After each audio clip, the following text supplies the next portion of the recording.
In the name of Allah, the Beneficent, the most merciful,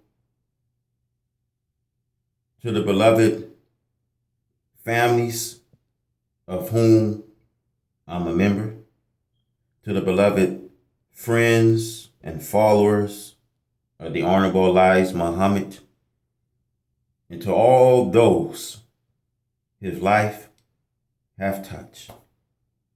Now, brothers and sisters, I'm not here to sing any sad songs, because this is an honor to the one that can't hear the song, to the one that can't smell the flowers. So he lies here today as an example and how he used the time that God gave him. No sad songs, because God knows the pain, because he's the author of life, and no soul comes to life without his permission.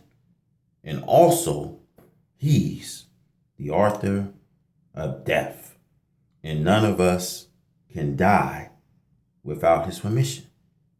Now, why would God, who gives us life, knowing that all of us is going to die, why would God, at the time of death, for us to be a burden with grief?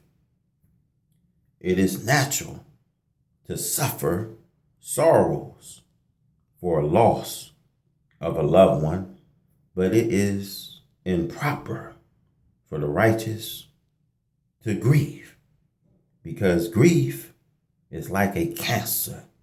And when you can't understand God's will in bringing him here to himself, and God's will in returning him into himself, then you grieve. See, we are not at peace anymore.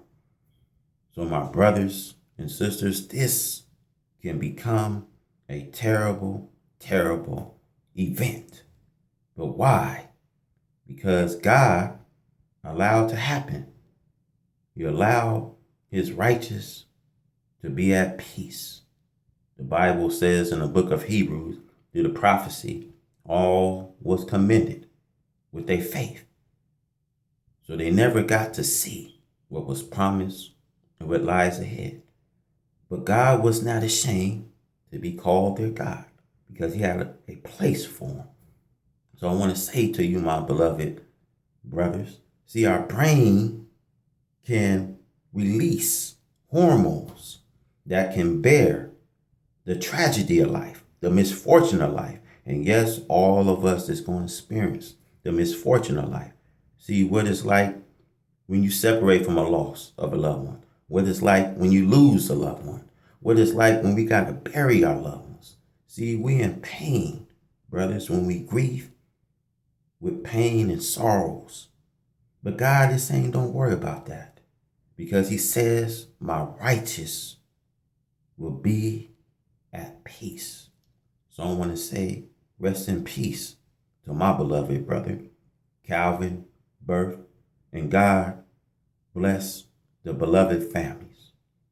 Peace be upon the families, and may God bless our black people. God bless you.